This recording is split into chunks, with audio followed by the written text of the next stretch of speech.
Love you 3,000. Ano habak 3,000 from Love UAE. you 3,000. Ti amo 3,000. Para kami dahil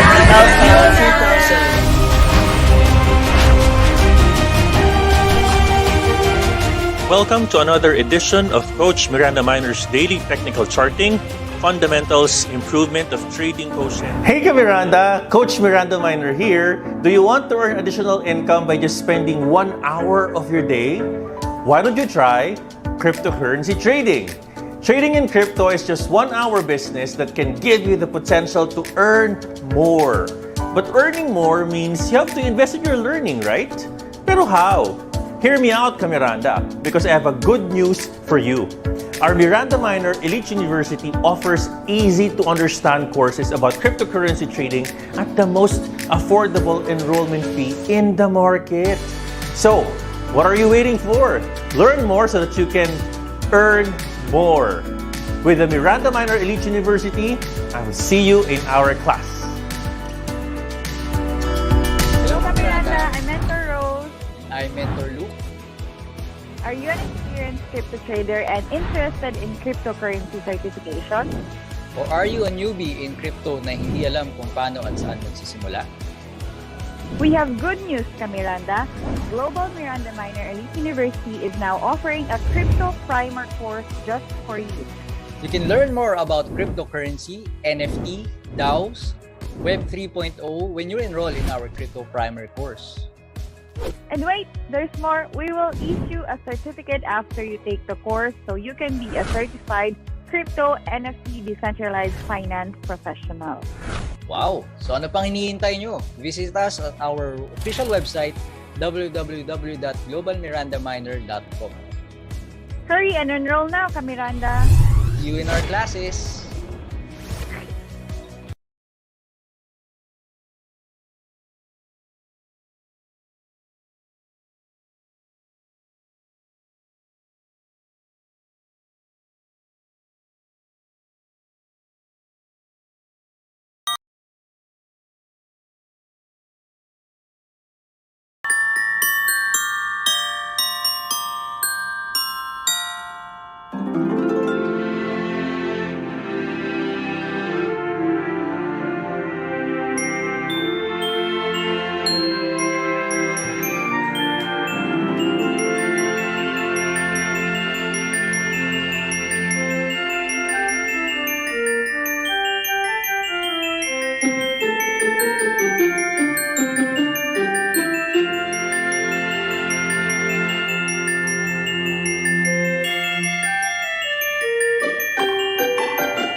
Hello! Ayun, isang magandang gabi po sa inyo lahat. My name is Coach Miranda Miner. Just give me a second. I'm gonna be adjusting our microphone for today. Just give me a second, Miranda. One more second.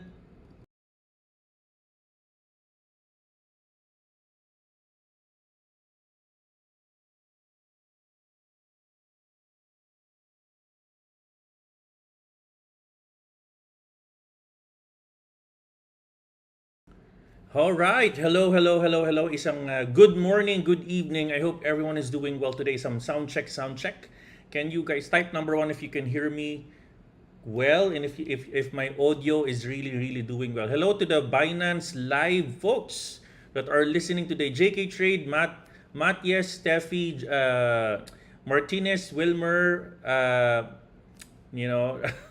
lot of viewers and listeners today. Isang magandang gabi po sa inyo lahat. My name is Coach Miranda Miner. I'm actually based here in the Philippines, and our show for today is about TA and FA of the market. Yan, all right. Thank you for the 200 viewers that we have today in the opening of the show. Hello to everyone. To all of the green names and the not so green names yet, hello to everyone, and I hope you're doing well today. Let's now quickly dive into the market update. Isang magandang gabi po sa inyong lahat ulit, and I hope you are doing well at this point in time. All right, thank you so much. Of course, BingX, thank you for being our proud sponsor to our show.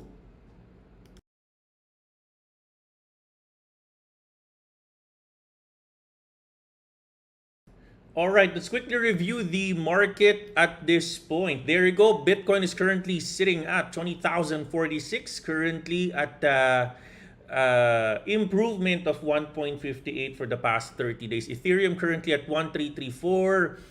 Nag-improve po ito ng 12.89% for the past 90 days. No? BNB currently at 292 at 23.93%. XRP currently at 0.4824 at 46.94%. All right. Also for Cardano at 42.81 cents a piece, currently at little bit of retracement, and I would say retracement, yes, no, at negative 7.53%. Solana currently at 33.5 at 9.23. Negative for the past 90 days. Dogecoin currently at 705. Negative din po, no? But obviously you saw a little bit of a bullish impulse move, no? For the past 30 days at 3.71. Polygon Matic at 82.65 a piece, currently good, no? For the past 90 days, currently at 56.87%. Really good performance, but still negative in the past 30 days. Polkadot sitting at number 12. 6.33, still all red across all time frames, 30 days, 90 days, and year to date. Shiba Inu, which I got, guys, I got free SHIB. Thank you to OKX for giving me free. No, I got 87,000 SHIB and 88,000 SHIB from a mystery box perspective. Grabe.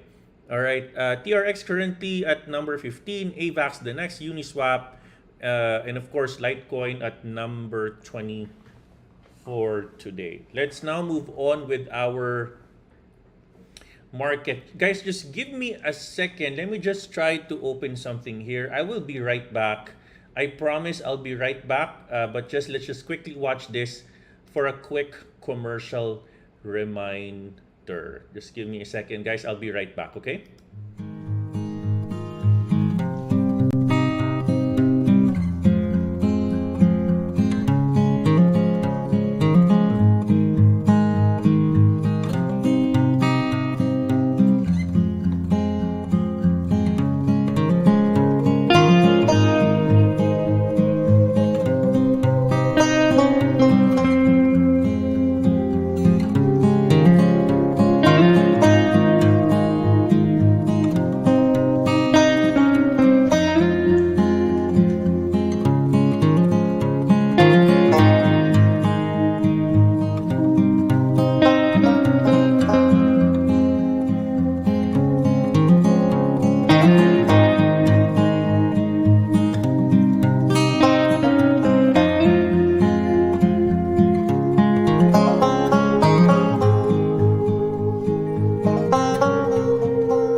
All right, I am back. Thank you for waiting, Miranda. Okay, so let's now quickly go on with our topic for today. No, our topic for today is about technical analysis and fundamental analysis of the market. No, obviously from a market perspective, if you actually open our coin performance, we saw that there is an improvement a little bit for Bitcoin, but there was a retrace. All right, there was a retracement, Miranda. Sorry, I need to change my audio. There was a retracement. And type number 1, kung nakita mo itong correction line na ito. Can you please type number 1 if you see this? And you're probably wondering, how did I get this correction line? No, and this is one of the reasons why I started to short the market. Sabi ko, this is going to get corrected. And I think what I'm trying to say here, Miranda, is importante alam po natin paano maglagay ng mga Fibonacci funds na yan. And of course, not just considering this, no, not just the Fibonacci fund, meron ka din kasi ditong technical resistance on this price. That's one of the reasons why the price also corrected. No? The price corrected, no, which is quite kind of interesting. I mean, from a layman's eye, iisipin mo, saan nag-correct tong price na to? Why was there a correction, no? So, overall, from a Bitcoin perspective, we saw a correction. Of course, maghahanap tayo, trabaho natin maghanap po ng support. Of course, when we saw a trend support line breakdown, tumuloy-tuloy na po pababa si Bitcoin. And from a MACD perspective, obviously, we saw that there was a confirmation for the breakdown per se. Kaya tumuloy-tuloy po yan. Pero ang trabaho natin ngayon, hanapin hanggang saan ito pwedeng bumaba. No? But I guess one of the message that I have today, Miranda, is to make sure na dapat po alam natin, no? Alam po natin that this is going to what we need to know is where the potential price can retrace. And by the way, another indicator from a fundamental analysis perspective, kasi syempre, I mean, pwede naman niyang iangat yan no? But what are the potential drivers from a pure funda perspective? Obviously, tingin tayo ngayon sa bigger market, no? Let's look at the $1 trillion market called Nasdaq. And apparently, Nasdaq at this point, let me just try to nag-adjust na naman kasi yung aking I'm going to lock this in a few, no? So just give me a second.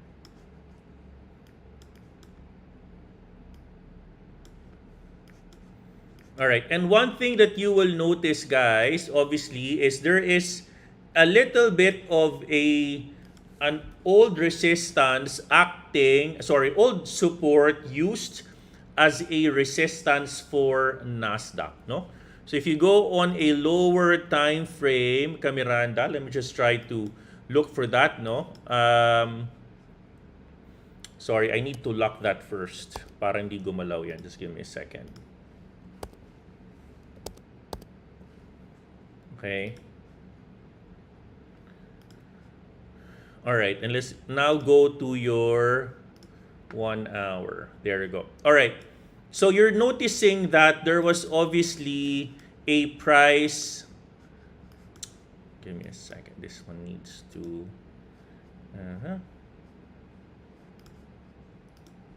Sabi ko nagpaparamdam tong si nagpaparamdam itong si Nasdaq na baka i-correct ng market, no?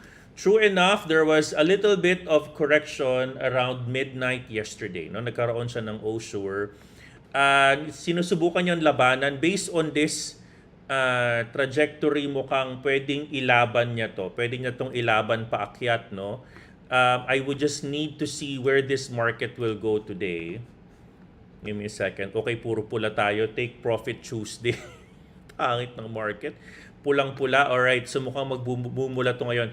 Most likely what's gonna be happening is this one can get corrected. Bababa po yan today, no? Pero nauna na si Bitcoin. Apparently, na-notice po ninyo that Bitcoin already went ahead. Okay? Bitcoin already went ahead from a from a retracement or retracing move perspective. As I've said, no, sa mga students natin in the Fibonacci Masterclass, an upward trend is composed of a high, higher low, higher high, or a series of higher lows and higher highs. Obviously, from a downward perspective, it's going to be a series of lower highs and lower lows, no? So high, low, lower low, potentially can create another lower high. But eventually, wag niyo pong saluhin ng mga falling knives. And of course, on this perspective, sabi ko, simulan na natin magkaroon ng, baba ko pa to, isa pa to, no? Yan. Simulan na natin magkaroon ng shorting play sa market pagtungtong ng mga hapon kanina. Yan, because lumalaban sana si Bitcoin, but obviously Bitcoin from a trend line support perspective saw a breakdown. All right, let's continue to go to the FA. Obviously, the strength of the dollar is again increasing. Lumalaban po ito. No, the dollar has been really showing a lot of grit and stamina despite majority of the other currencies are actually trying to they're actually trying to drive some parity by raising their interest rates, no? So mukhang tingin po natin malayo pa to. Kung ito man ay magre-retrace, most potentially pwede pa nitong hatawin up until most likely up until 109, no? Pwedeng mag-oras on 109 and only to go up again, no? Tingnan po natin, but of course you have your trend support line here on a strength of a dollar perspective. Good news on US oil, medyo still within the downward territory, although umaakit because there was a trend resistance breakout of your US oil. Imagine mo if you know how to trade your oil, no, you can actually try to really be a good player on oil, no? Grabe. Even in the Philippines, the price of oil per liter is actually down to north of 60 pesos. Bumaba na po ito, no? Anyways, so from a 2-year and 10-year still, I don't see any significant movement. 2-year is still higher than the 4 years. Although may mga nagsasabi po that the 2-year yield is already showing some signs of neutrality, no? So mukhang ito ay magpa-plateau. Sabi po nila it's potentially going to register a plateau already from the most recent swing, no? So tingnan natin Miranda kung ito ay magkakatotoo. And according to Ray Dalio, sabi niya the 2-year yield is already seeing some neutrality, no? So tingnan natin kung ito po ay medyo give or take bababa na. But then again, meron pa tayong iniintay na other FA. So when you say 2-year is already hitting the neutral zone, ibig sabihin yan, pwedeng huminto na yan. Ibig sabihin, enough na. Ibig sabihin, the Federal Reserve is already done in increasing its interest rates. Pwedeng magre-repivot na. So again, those are just the potential. Let's now quickly go on with, as I've said, no, pupula po lahat ng mga ito mamaya. All of this will become red. Amazon, Meta, Microsoft, Netflix, PayPal, Tesla can all go red later on. But of course, nauna na po, no, the cryptocurrency world already went ahead on the retracement move of the market. Now, let's quickly go on and chart Bitcoin at this point. Obviously, Bitcoin is on a retracing move, no? Kaya, Miranda, wala akong patumanggang ginawa yung mga scalping play ko kanina. Of course, we also took profit on our XRP plays earlier because XRP, bakit ko nga ba tinitrade sa XRP? Bakit sumasaliwa yan? Take a look at this, Miranda. Take a look at this technique. Okay, take a look at this technique. Actually, ayoko nang ituro. Ayoko nang ituro. Sabihin ko na lang, kasi nasa university yun eh. The correlation coefficient of Bitcoin to XRP on a daytime frame is currently negative 0.37. So kahit po nagre-retrace si si Bitcoin, pwede pa ring lumaban si XRP. So iba po yung ugali ng coin na yun on a daytime frame, no? But then again, you know, when we saw that there was already a retracing move on this market, sabi po natin kahapon pa lang, maghanap na tayo ng take profit area kasi it will not forever go up, no? So true enough, the price of the coin is actually going down. Bakit? Of course, meron kang previous swing high rito. Respeto niya. And you also have a Fibonacci fan here. We created here for that particular correction. So true enough, kung nagre-retrace po ito, of course, tayo naman nag-scalping with the bias of short po tayo. We actually did this from an FA perspective, no? Obviously, meron kang common resistance. Sinopla po niya yan, no? And then, of course, you saw a CCI confirmation to short on a 5 minutes. That's why we shorted Mana on a 20x. We earned 37% on a scalping play. and we also shorted Engine Coin. Actually, I took profit for Mana, but I did not take profit on Engine Coin yet. Bakit? Because when I saw that it's still creating a lower high formation, sabi ko hahataw pa to pababa. No, this is a potential to go down. No? Kahit ang target TP area ko is for Engine Coin at the 382 that area. So let me show this trade to all of you, Miranda. No? So we're gonna be going to the technical analysis in a few, but I just wanted to highlight this particular trade to all of you. So I traded Engine Coin in Binance because there's no Engine Coin in BingX. Hoy, BingX pa, suyo naman si Engine Coin. Ilagay nyo naman yan, no? Anyway, so we saw another important Fibonacci fan on this fib area. So when we saw that there was actually a correction play, sabi ko, mukhang sumabay ito kay Bitcoin. Hayaan na natin. I-short kita ngayon. So when I saw na sumasabay siya kay Bitcoin, correlated move with Bitcoin, I saw the potential because you already saw the correction play. So we scalped this coin, no? We scalped this coin, it has activated. But if you've noticed, Miranda, sabi ko kanina, pwedeng mag-take profit, pero gumagawa ng Mickey Mouse move. Gumagawa ng Mickey Mouse move.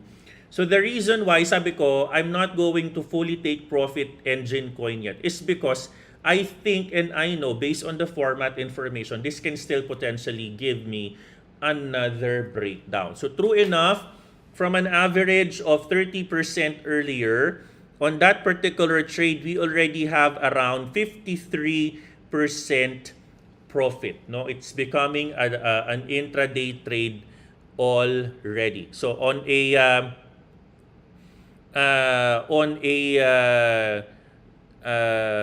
perspective of a shorting earlier, it's now up to 53% Miranda. All right? So, kudos on that trade. Kudos sa mga sumalo. Talagang kitang-kita mo naman, Miranda, that it's almost a perfect trade. No? Why? Because obviously, you have your take profit area at the 382. How did I get the 382 po? Paano po ba natin kinuha yung unang-unang 382? Of course, based on the bullish impulsive move, it's gonna be a series of higher highs and higher lows. Fibonacci Masterclass, alam nyo na po yan. And of course, our job is to look for your your bounce areas on your bearish retracement moves. Alright, so we saw the 382 initially humataw. So ngayon, we're going to anticipate another 50% retracement move coming from the swing high of 0.46. We're expecting to around 0.5 or obviously for 0.618. Question, can I enter this coin? Use your indicators, use your intraday indicators to confirm. Huwag nyo akong gayahin because my entry point was here. Okay, nasa taas pa ako, pumasok ko na shorting perspective. Alright, bakit po bearish ang market from a pure TA perspective? Obviously, there was a correction play na nangyari kay Nasdaq. Sumunod si Bitcoin, sumunod yung mga other coins that are doing a correlated move in the market. Alright, so from a pure TA perspective, what we saw, Miranda, is a pure breakdown from your trend support line. It's actually creating a lower low. Alright, so you have your high, low, lower high, lower low, lower high, lower low. You have another high, low, lower high, lower low, lower high, lower low. Obviously, it's creating a trend of a bear, no? Pababa po yan. So obviously, ang trabaho natin, hanapin natin saan ito pwedeng mag-support. Unang-una, kukunin mo itong support na ito because you have a previous swing low somewhere here. Pwedeng lumaban yan, no? Pwedeng lumaban yan on a lower time frame standpoint. So lumalaban naman. But of course, from a perspective of an intra-trader, syempre maghahanap ka ng confirmation na nag-bounce na ba talaga to o hindi. So if you're not decided, use your oscillators to confirm kung ito ba ay decided na. Apparently, hindi pa nito decided kasi nasa ilalim pa din si MACD. No? So potentially, pwede niya pang hatawin ito pababa.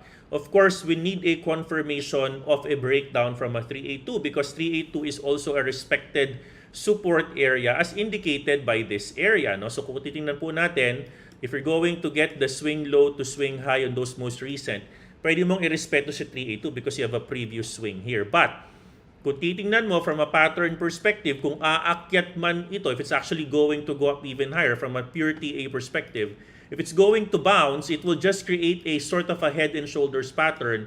So this one becomes an even more important trend line. Okay, this one becomes an even more important trend line to plot for your potential TLSVDs or a potential bounce play. But Miranda, ang pinaka-importante before pa tayo mag-usap on this neckline, kasi ang problema sa atin, kapag hindi mo alam, okay, listen carefully ha, marami kasi sa atin, Miranda, ang hindi natin alam that the market is already retesting a resistance. No? And that's a scary problem for many. Sige nga, type number 1 kung medyo nalilito pa din dyan. And be honest to yourself, no? Kasi karaniwan sa atin, if you don't understand where your potential resistance is, patay ka. Sorry in the manner of speaking yun ha. So, mahihirapan ka dyan. Ubus ang pera mo dyan. Because if you don't know that the market is retracing already, ayan, sige ka pa din kumukuha ng mga longs, kawawa ka. Kawawa ka. And as I've said, no, the market isn't always to give you a bull. So take advantage and of course take your exits. No? Ngayon, pag meron naman kayong position galing sa ilalim, just create your trailing stop losses. Kung gusto nyo talagang antabayanan yan, that means you are a position trader, which means that you don't need to do intraday profits. Diba? Position trade, you wait for days or weeks. So, hayaan mo lang siya dyan. But if you are setting up from a day perspective, edi mag-intraday trade ka. But make sure you always plan for your exits. Diba? Iba kasi yung position trader sa day trader or sa intraday trader. Alright? So, that is our pure TA perspective for the past couple of minutes. But, ano po ba ang nangyayari from an FA world standpoint? Puntahan po natin the upcoming bigger market. Of course, Asian market is a little bit recovering, no? Medyo maganda ang perspective ng Asian market at this point. There is an ongoing discussion today around the Asian market na, tapos na yata. No, tapos na. We feel, sabi ng mga maraming analysts in the Asian market, that the market is calming down a bit, lalo na when Ray Dalio, let me try to find that tweet, no. So when Ray Dalio tweeted, no, he tweeted about let me just try, there you go. So when he tweeted about his perspective on the market,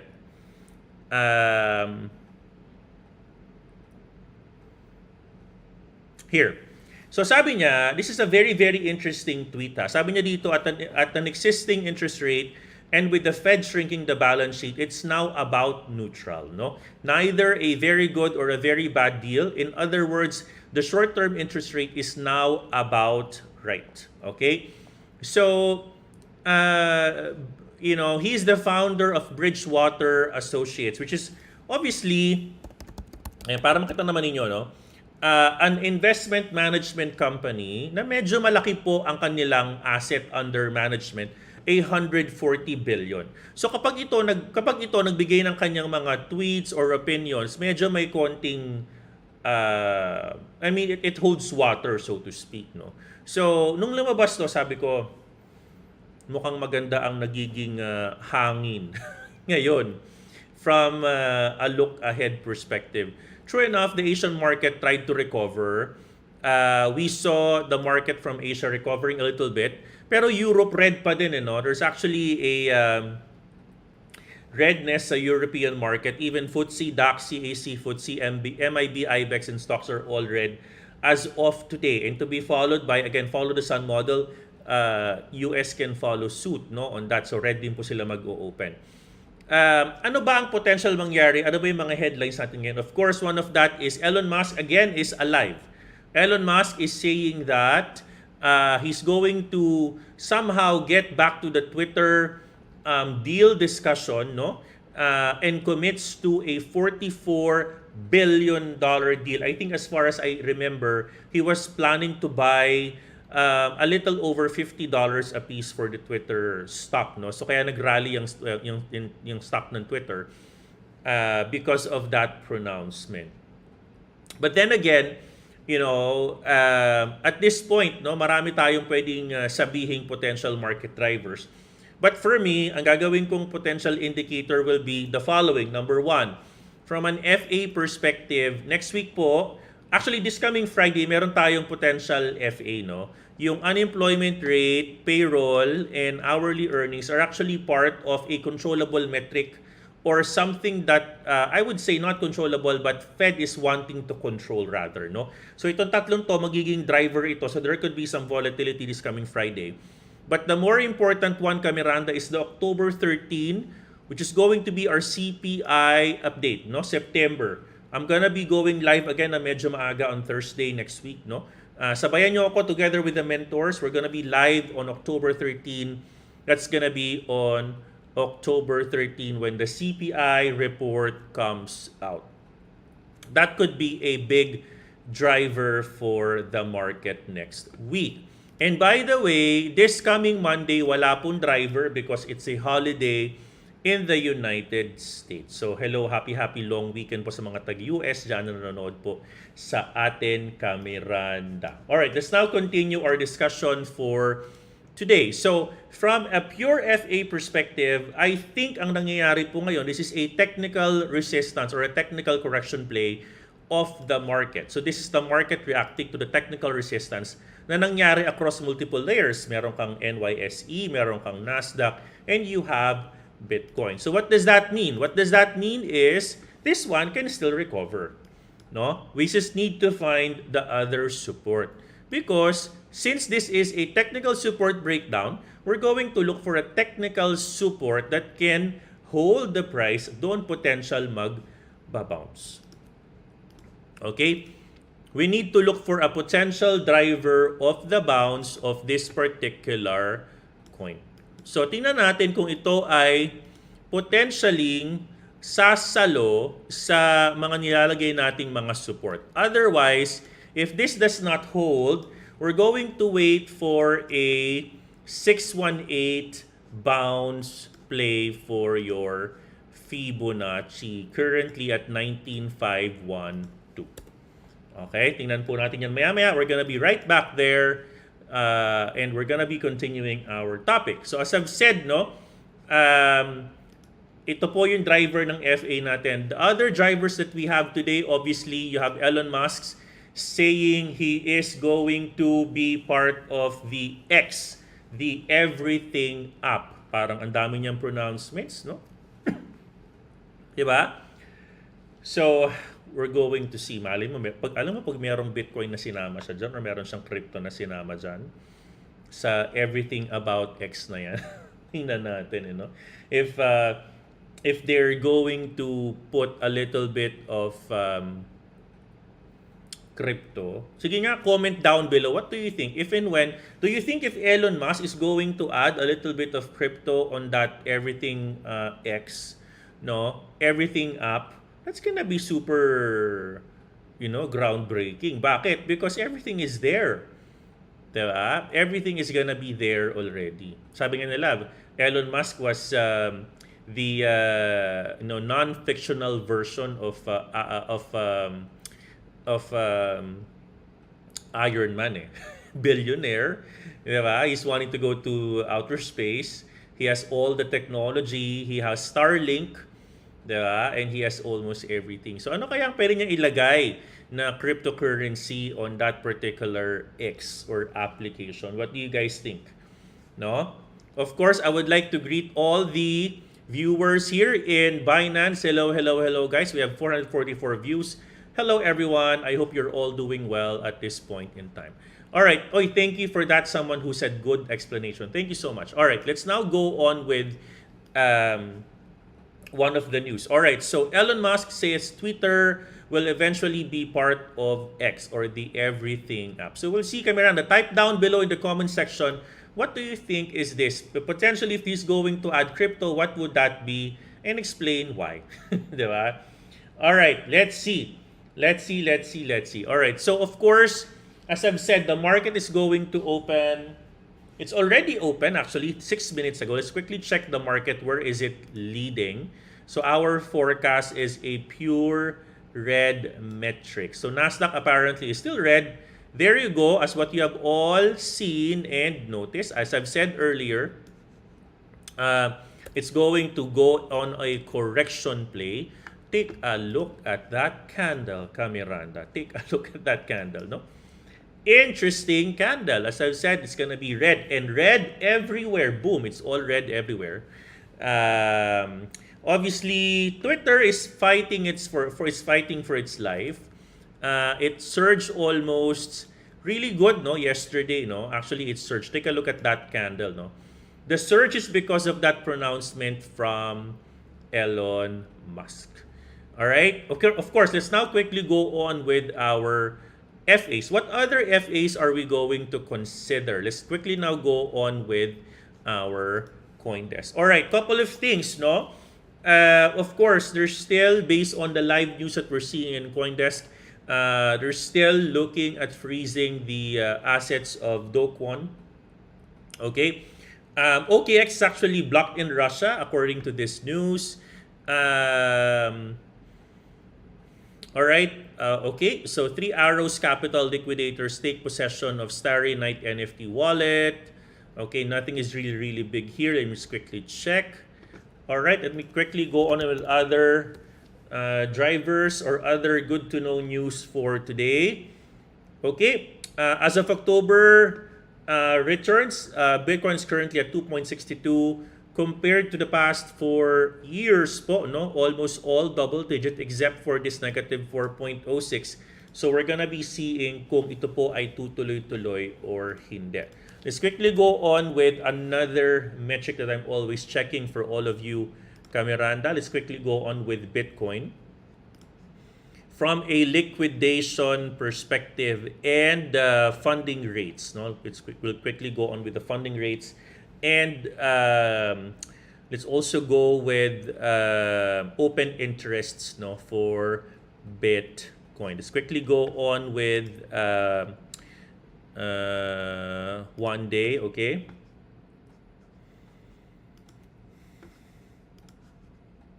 Okay, so from a 1 day perspective, let's just quickly check on that, no? So Bitcoin is currently, very calm.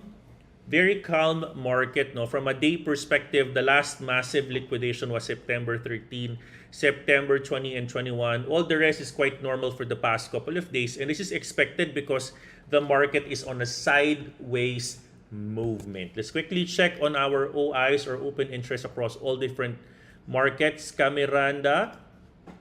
Of course, there is a good volume on OIs currently at 10.8 billion, no? Currently, it's a good sign that the trend is organic or supported, no? From a trend perspective, yan. It's a good sign. Let me just make sure I put my screen to the left so you guys could see this swing here. So from a coin perspective, I see that this one is an organic movement of the market. All right. Okay, so I've discussed this already from a TA perspective. Let's quickly now go on with our Bitcoin. Let's continue our Bitcoin analysis for today. Okay, let's now continue our Bitcoin analysis for today. Up until where Bitcoin will go, let's obviously chart the biggest coin in terms of market capitalization. Hello to our Binance viewers there. Hello to all of you, no? So, all right, so you have your resistance. There's an SNR flip or support and resistance flip or old resistance acting as a support. There is an ORAS, no, indicator here. So we'll see if this one can potentially hold water for us and your 382. So the next potential play here, Miranda, is going to be this. Listen carefully. Ang laro nyo dito dapat ganito, no? Listen. This is gonna be our last 10 minutes of the show. Ang laro nyo dapat ganito. Wait for this particular one to either do a retracement move or do a potential move, considering this one can be respected, no? Another thing that you need to consider is to make sure you get this swing and that swing. Okay, swing low to swing high. Miranda, please take the Fibonacci Masterclass only for 299 pesos for you to understand what is a market structure. So pag ito po ay binasag, you can actually go and wait for your 618 potential bounce play and get that. No, if this one creates a bounce or this one, then get potentially ang iyong magiging deal breaker is if your oscillators are agreeing with this. If this is still seeing a bearish retracement move, your oscillators will need to agree, and I think it is still agreeing. No, based on this, it's still agreeing. So we will now pull up our 1 hour, and I'm going to pull up my RSI, which is my momentum indicator. So let me just try to do a 30-day SMA. Okay, sorry, my moving. Okay.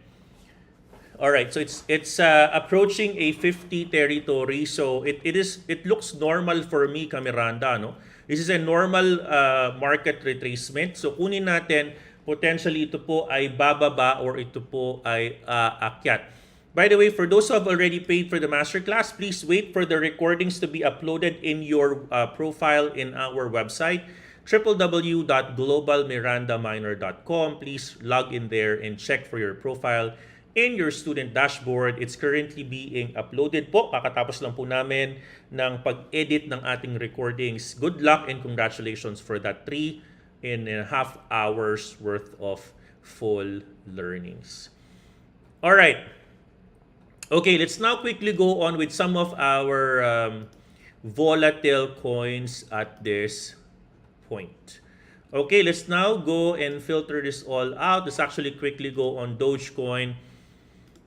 All right, Dogecoin, of course, meron itong konting FA, no? So FA, yes. Well, not FA, but a little bit of hype. Kasi nga merong pronouncement si Elon. Alam mo naman pag nagpo-pronounce si Elon, 'di ba? Twitter lumilipad, Dogecoin, minsan Shiba Inu lumilipad din, no? So obviously you saw that there was a corrective candle play here, no? There was a common resistance area on your SHIB, ergo bumababa po ito. Same drill, you need to make sure you understand where to potentially put your support, no? You could actually use many indicators to know where is your potential support. The same thing with LUNC. Ayan. Si LUNC naman, okay, si LUNC, ito po ay nakakita rin ako ng correction, no? So I saw also a correction play on this particular coin. Give me a second.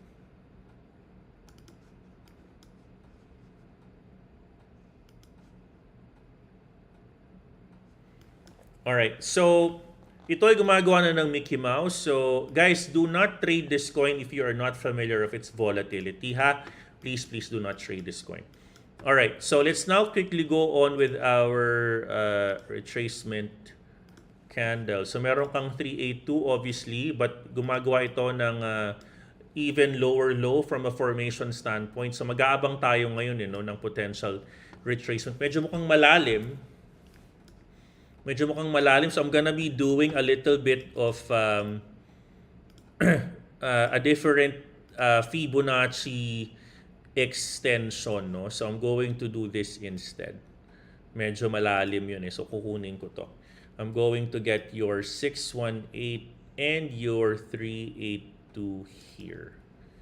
Okay, I'm going to get that. Okay, I'm going to check kung meron siyang nire-respetong mga support. Meron nga. Okay. Okay, and of course, kunin na rin natin, no? Let's actually try to get our fibs. I'm not going to use our fib fan live, no? Kasi that's for the Fibonacci Masterclass. Okay, you have your 382 here. We're good. Okay, so gawa ka na lang ng oscillators kung nag-agree. Gagawa to ng, again, do not buy long even if it's a right hand until you see a trend resistance breakout. That's the same thing for left hands, ha. Huwag nyo pong isi-short agad ang mga left hand because ugali po niyan umakyat pa. Parang mga right hand, ugali po niyan bumaba pa. Always look for your TRBOs, no? The more the merrier tayo. Always look for your TRBOs, Miranda, para before kayo mag-buy long on this particular coin. Okay, so as I have said, let me just try to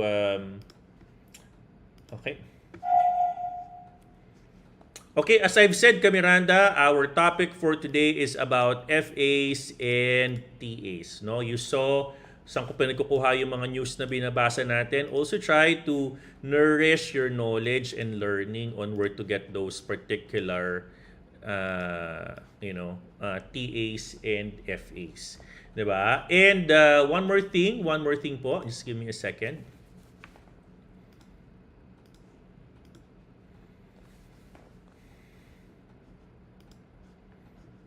I'm going to be leaving you with a little bit of a video for you to reflect on, before tayo mag-wrap up ng ating araw today.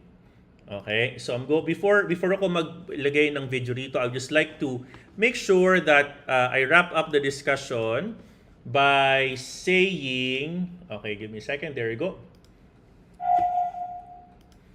All right, TA and FA. So from a TA perspective, the market corrected, followed a correlated market move from the Nasdaq 100, which is a direct correlated market with Bitcoin. Bitcoin also saw a retracement move because there was a corrective Fibonacci resistance and a previous swing high on that price earlier. That's why from a pure TA perspective, ito po ay bunga ng trend support line breakdown ng Bitcoin, and almost everyone else followed after seeing the corrective play from Bitcoin. Number 2, FA perspective. Wala pong halos FA ngayon with the exception of next week. We have a CPI and medyo maganda ang perception ng market ngayon from an Asian perspective simply because nakikita nila that the market is potentially going to repivot. And as I've mentioned to all of you, October, November, December can be. Kailangan ko lang ng conviction ng market. Pwede itong umakyat. Depende if the market is going to support it. And of course, Miranda, last but not the least, if you are trading this market, always make sure that you are disciplined. No? Marami pong kailangan malaman from a trader perspective, the way you choose your coins, the way you create your stop losses, the way you put your risk management, the way that you manage the number of trades that you have, the way that you put your exits, the way that you put your position sizing, the way that you create wallet management. Ang dami pong kailangang i-factor, and sometimes this can get too much taxing for a beginner. Kung kayo po ay nahihirapan, I would like to invite each and every one of you to listen to my live every night para po nag-guide ko po kayo pa konti-konti. Tulad po ng marami sa inyo na nag-message po sa akin, nagpapasalamat about how it has been very helpful for them on this journey. And nagpasalamat po na Teacher's Day daw. Kaya nagpasalamat po sa atin, sa ating mga naitulong sa kanila. Alright? With that said, I would like to leave this video to all of you. I hope natulungan kayo ng aking program for today. And medyo talagang we're sticking to our 45-minute deadline. Alright? So Miranda, this is actually all for you. Let's all listen to this, and I hope you learn something from this particular video. Hey, Miranda, mornings with Coach Miranda Miner, of course, with our daily coffee. Kamusta? Ang topic natin today at pag-uusapan natin is about the improvement na ini-expect mo sa sarili mo araw-araw. Sino sa inyo dito yung nag-i-expect siya ng improvement 10% agad, 20% agad, 50% agad, or 100% agad kinaumagahan? Have you ever wondered why karamihan sa mga New Year's resolution hindi natutupad? No? Have you ever wondered bakit kadalasan when we wanted to change ourselves, we will try on the day 1, day 2, day 3, and then on the first week, second week, nawawala. No? I think, Miranda, when we look into changing ourselves, let's not ultimately mag-set agad tayo ng mga 100% change of ourselves. No? Miranda, alam mo, kahit 1% change in a day is, a good start for you. Bakit? Ang ating goal is let's try to softly and gradually change ourselves for the better. 1% change every day. No? So today, hindi ka pa marunong mag-support and resistance, and then you train yourself on doing support and resistance. Tomorrow or the next day, you wanted to learn about Fibonacci, then learn on the next day Fibonacci. Huwag mong pagsabay-sabayin. Don't compare your chapter with the chapter of others. Don't compare your chapter 1 to the chapter 10 of others. Go with your own learning curve. But at least, huwag kang magmadali.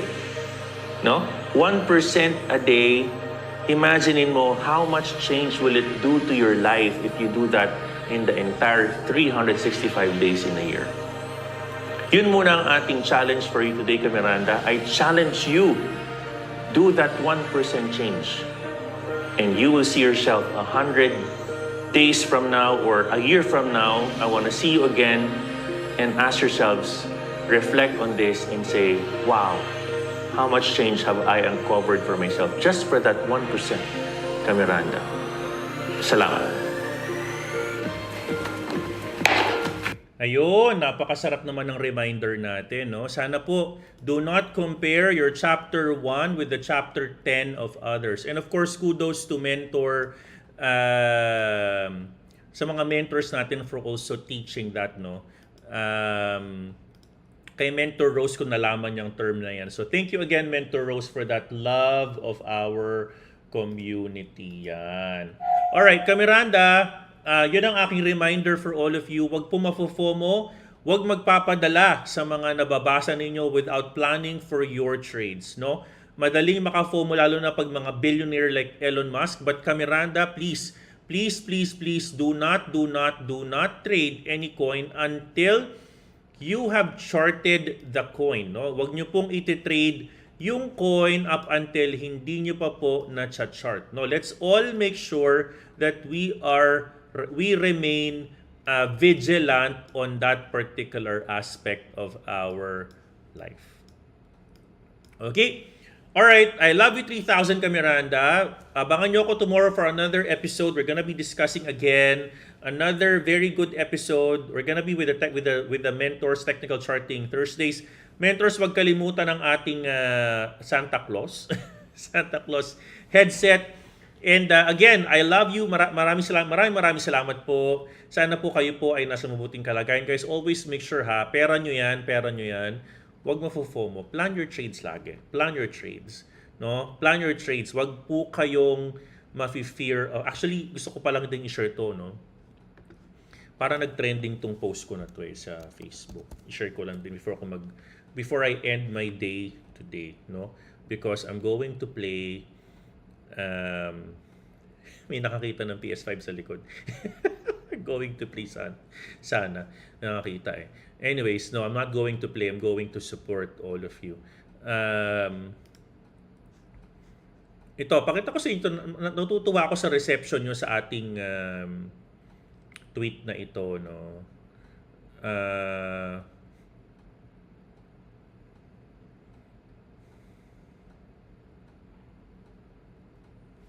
Okay, so let me show this to all of you. Medyo maganda to eh. Natutuwa ako sa tweet natin ito. Ito, I really like this. 404 likes. No, I really like this post. Just give me a second, guys.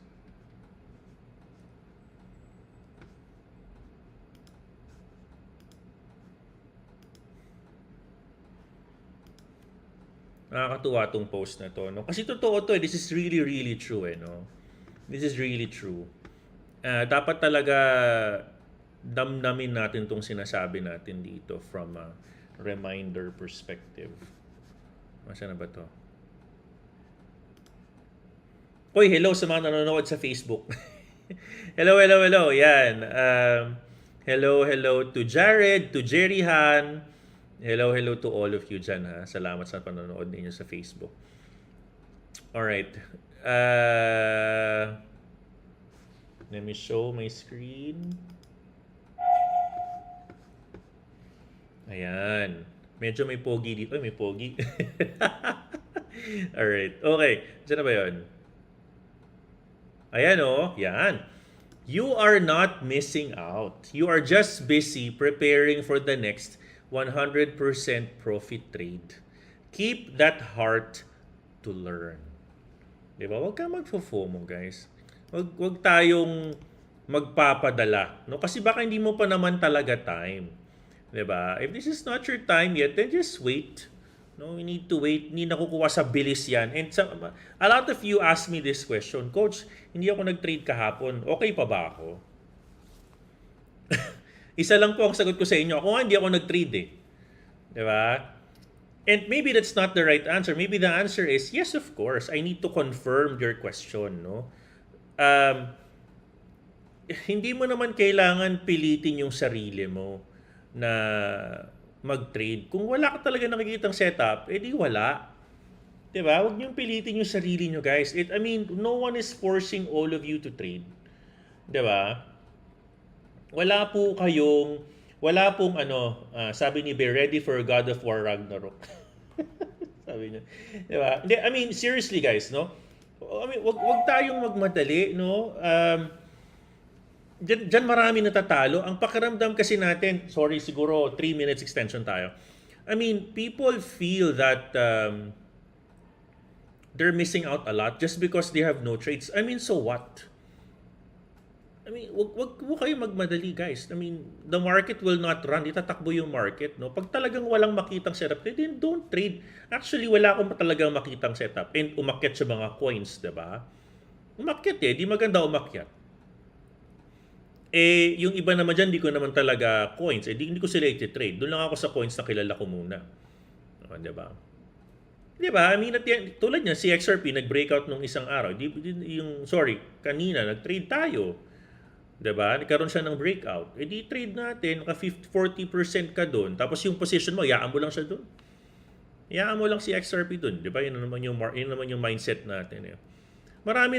Siguro mga 3 people messaged me. They were like saying, Coach, is it good? Am I still okay that I'm not trading? I mean, yes, you are okay. You are okay. Huwag mong pilitin, huwag mong gawing pamantayan na trading a day keeps the doctor away. Hindi po. Hindi pamantayan yon.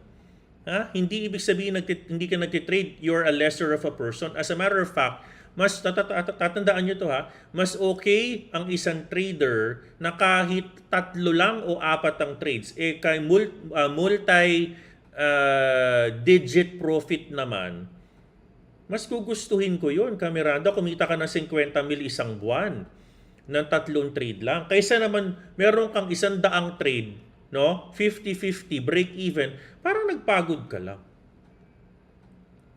Parang nagpagod ka lang sa sarili mo. Parang, di ba? So, it's okay, guys. Huwag niyong pilitin, no? I mean, at the end of the day, as long as meron kayong grade A setup, then, then let that become your confirmation if you need to trade or not. Your confirmation is looking for that bread and butter setup. Yung bread and butter na magpaparesign sa'yo. Yung bread and butter trade that will make you sustainable and earn passive income. Yun ang magiging pamantayan nyo, Miranda. Yun ang pamantayan ng isang trader. Hindi mo kailangang mag-trade. There are even, ito sa totoo lang maghanap kayo. Siguro kung wala kayong kakilala, meron ako kasi mga kakilala May mga traders ako na talagang mga professional traders, they're being paid to trade. Some of them, pag hindi maganda yung market, they just leave and they just, play golf or buy something or they just go around. Pag hindi nila trip yung market, yung magliliwaliw ka, meet mo si Katrina. Di ba? Di ba? Ganun ang gawin mo. I mean, just enjoy your life, di ba? Mag-break ka din. Huwag mong pilitin, walang maganda Di ba? Yun. No? And pag nakita mo naman yan, nagparamdam naman sa iyang market na yan, binigyan kanya ng mga perfect setups, mga perfect corrective moves. Diba? Swak na swak ka dun.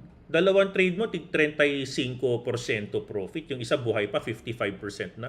Kasi bread and butter, grade A mo yun So why are you going to sacrifice? And a lot of us, gusto ko itong i-tweet kanina, gusto ko sana sabihin, activity doesn't mean progress. No? Being busy is not a measurement of progress. Hindi dahil busy ka, nag-grow ka. Hindi laging ganun ang definition.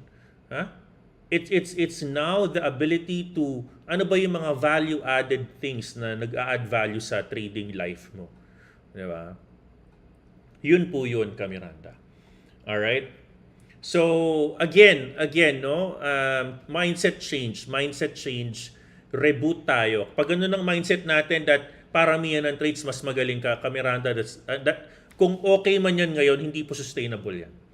Trust me, no? Kung okay man yan sa'yo ngayon, kumikita ka, so be it, congratulations, i-share mo sa iba yung knowledge na yan. But then again, it's not sustainable, no? You need to take your well-deserved rest. And when the market shows to you that there's an opportunity for a grade A trade, then by all means grab that. That can be, that is your bread and butter trade after all. All right, maraming salamat Miranda. God bless you and I love you 3,500. Salamat po at mahal ko kayo. God bless you. Bye-bye.